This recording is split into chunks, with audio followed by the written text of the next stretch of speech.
నమ్మకాన్ని ఆయుధంగా మార్చుకున్న సైబర్ కేటుగాళ్లు హాంకాంగ్ కంపెనీ పేరుతో హైదరాబాద్ వ్యాపారిని మోసం చేశారు. ₹1,00,00,000కు పైగానే లూటీ చేశారు. ఎక్కడా వారి గుర్తింపు బయటపడకుండా ఆ డబ్బులంతా విడతల వారీగా అమాయకుల ఖాతాల్లోకి బదిలీ చేసి విత్డ్రా చేసుకున్నారు. ఆ ఖాతాదారుల్లో ఒకరిని గుజరాత్కు చెందిన సాధారణ కిరాణా దుకాణ యజమానిగా పోలీసులు గుర్తించారు.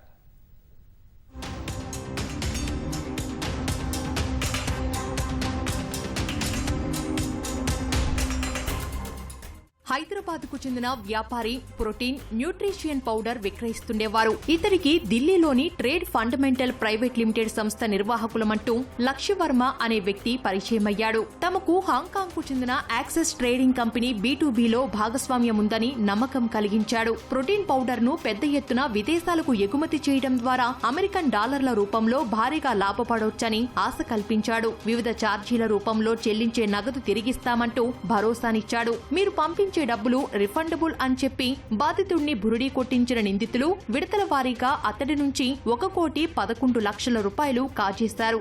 ఆ తర్వాత రోజులు గడుస్తున్నా అట్నుంచి స్పందన రాకపోవడంతో బాధితుడు ఆన్లైన్లో హాంకాంగ్ లోని కంపెనీ వివరాలు పరిశీలించాడు. ఒకప్పుడు బాగానే నడిచిన ఆ కంపెనీ ప్రస్తుతం మూసివేసినట్లు గుర్తించి కంగుతిన్నాడు. చేసేదేం లేక వెంటనే సైబర్ క్రైమ్ పోలీసులకు ఫిర్యాదు చేశాడు.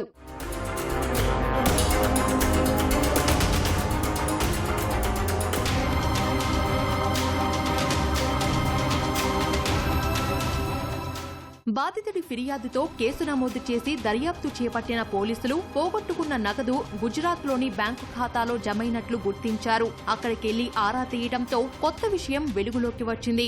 బాధితుడి డబ్బులు జమైన బ్యాంకు ఖాతా ఓ కిరాణా దుకాణదారుడిదని తెలిసింది. కిరాణా దుకాణ యజమాని ఖాతాలో జమవ్వడం ఏంటని అతన్ని ఆరా తీసి పూర్తి వివరాలు సేకరించారు. గతంలో అదే దుకాణంలో పనిచేసిన మహేష్ సింగ్లా, లక్ష్యవర్మ కలిసి యజమానికి బ్యాంకు రుణం ఇప్పిస్తామని కేవైసీ వివరాలు తీసుకెళ్లారు. ఆయనకు తెలియకుండానే బ్యాంకు ఖాతాలు ప్రారంభించి సైబర్ ముఠాలకు విక్రయించినట్లు పోలీసులు గుర్తించారు. నిందితులు కాజేసిన ₹1.11 కోట్ల సొంత అవసరాలకు వాడుకున్నట్లు తేల్చారు. ప్రధాన నిందితుడు పరాస్ సింగ్లాను అరెస్టు చేశారు. మహేష్ సింగ్లా, లక్ష్యవర్మ పరారీలో ఉన్నారు. నిందితుడి వద్ద నుంచి 30 మొబైల్ ఫోన్లు, 3 సిమ్ కార్డులు, 1 డెబిట్ కార్డును స్వాధీనం చేసుకున్నారు.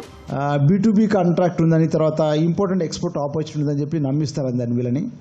తర్వాత ఈ bogus entities, actually ASS trading అనేది హాంకాంగ్లో ఈ కంపెనీ లేదు. యాక్చువల్లీ వీళ్ళు ఎలా రియలైజ్ అయ్యారు, ₹1,11,00,000 ట్రాన్స్ఫర్ చేసిన ఇంకా డిమాండ్స్ వస్తుంటే ఏమైందంటే అప్పుడు ఈ ASS ట్రేడింగ్ కంపెనీ గురించి వాళ్ళు ఇంటర్నెట్లో సెర్చ్ చేశారు. వాళ్ళు పంపించిన లెటర్లో వర్క్ ఆర్డర్ ఏదైతే ఉందో ఆ వర్క్ ఆర్డర్ మీద ఉన్న లోగోస్ అవన్నీ ఇంటర్నెట్లో అవైలబుల్ ఉన్నాయి. ఈ ASS ట్రేడింగ్ కంపెనీ ఎప్పుడో హాంకాంగ్లో ఆపరేట్ చేసి క్లోజ్ అయిపోయిన company which is not functional. ఆ కంపెనీ పేరు మీద వీళ్ళు ₹1,11,00,000 ఇతన్ని సైఫర్ ఆఫ్ చేసి ఇతన్ని మోసం చేశారు ఈ విధంగా. కాకపోతే ₹1,11,00,000 ఏవైతే ఉన్నాయో కూడా all that money has been use for their personal needs. ఈ ముగ్గురు కూడా వాళ్ళ పర్సనల్ నీడ్స్ కోసమే ఈ డబ్బులు వాడుకొని మొత్తం స్పెండ్ చేసేసారు. సైబర్ నేరగాళ్ల మాట తీరు ప్రొఫెషనల్ గా ఉంటుంది. వారి నుంచి ఫోన్ కాల్స్ వచ్చినప్పుడు అప్రమత్తంగా ఉండాలి. ఏదైనా కంపెనీ పేరుతో పరిచయం చేసుకుంటే ఆ కంపెనీ నిజమైనదో కాదో చూసుకోవాలి. అందుకోసం minister of corporate affairs website లో వెరిఫై చేసుకోవాలి.